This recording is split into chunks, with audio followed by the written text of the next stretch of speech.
Inside, the gym is a sea of blue and gold. My red flannel makes me stick out like a sore thumb. I was supposed to be reporting on the pep rally, but this piece on you, way more interesting. Zoe raises a camera, and right as she prepares to shoot a photo of me, I throw my hands up to cover my face. No!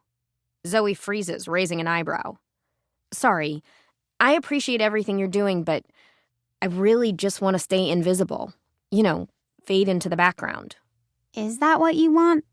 Or is it just what you're used to? Before I can respond, a trumpet sounds, signaling the arrival of the guests of honor, the Cougars. The crowd goes wild. I see Colton taking it all in, loving it. He winks at a group of girls holding a sign with his picture on it. They swoon. Behind Colton, the receiver from earlier who took a bad sack hobbles in on a pair of crutches. I spot Brooke next to him, helping him with his things, before heading off to the sidelines to join her fellow cheerleaders. Colton finds his way to the center of the gym and takes his place on stage next to Coach Wilson, a gruff former cowboy who speaks with a twang. All right, Cougars, who's ready to beat West Canaan? The crowd cheers. I won't lie to you, the last few games have been rough, and just as things were maybe looking up, Jason goes and gets himself injured. Jason, the kid on crutches, frowns. But this season's not over yet. In a few weeks, we play Riverview for homecoming. The crowd boos at the mention of Riverview. I still believe we can beat them. Heck, we've got the best starting quarterback in the state of Texas. More cheers for Colton. Girls in the front rows fawn over him. But Colton can't do it alone. That's why I'm holding mid-season tryouts tomorrow afternoon. The crowd murmurs as Zoe leans in to whisper to me. If only girls were allowed to try out. That catch you made was amazing. Better than anything Jason ever did.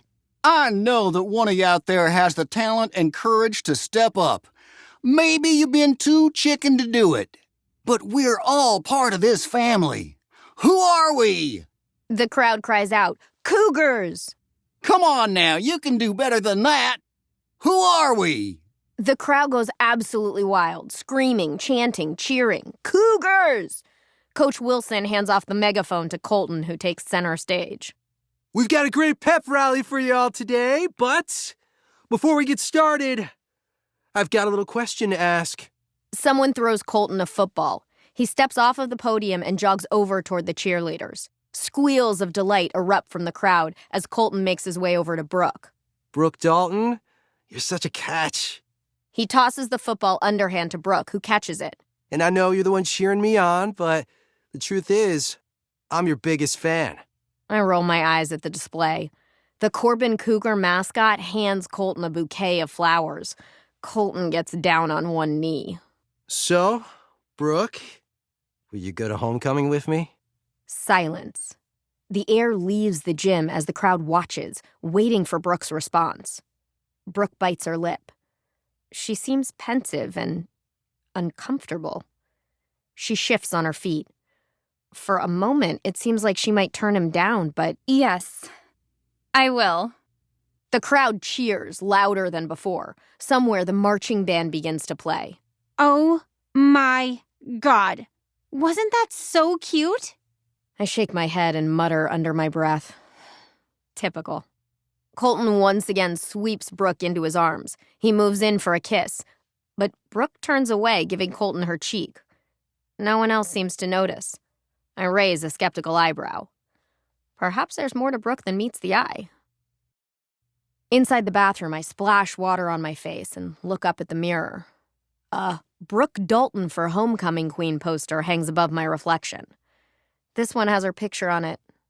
Smiling. Perfect. I reach out to touch it, feeling a pang of longing. Just then, a sob rings out from one of the stalls.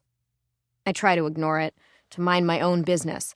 I move to dry my hands. Then another sob. I rub my hands on a paper towel and ball it up, throwing it in the trash. I start to head for the door when yet another sob rings out. I sigh and double back towards the stall. Hey, everything okay in there? Not really. Well, is there anything I can do to help? Do you ever feel like everything in your life is being decided for you? Like who to be, who to love? This gets my attention. I lean against the stall door, thinking. Where to live? Exactly.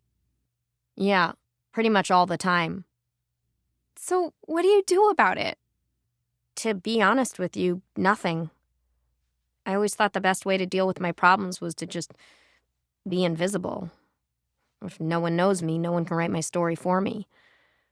But maybe being invisible isn't working so well anymore. Maybe it's not what I really want. I hear sniffles from inside the stall. I sigh again, taking a deep breath. It's never too late to become the person you always wanted to be. That's beautiful. What's it from? My mom used to say it every time I started at a new school. There's silence. Then the stall creaks open, revealing Brooke Dalton in her cheerleading uniform, makeup smeared. I do a double take, comparing the Brooke standing in front of me to the Brooke smiling on the campaign poster taped to the mirror. Before I can protest, Brooke pulls me in for a hug. That's exactly what I needed to hear. She pulls back, taking a look at me. I freeze under Brooke's gaze. I'm going to do it. I'm going to break up with Colton. My jaw drops. Brooke heads to the sink and begins adjusting her makeup in the mirror. But not yet, of course. After homecoming. Brooke pulls out a stick of lip gloss and begins applying it to her lips. But the pep rally. I hate public displays of affection. Colton either never listens to a word I say or he doesn't care.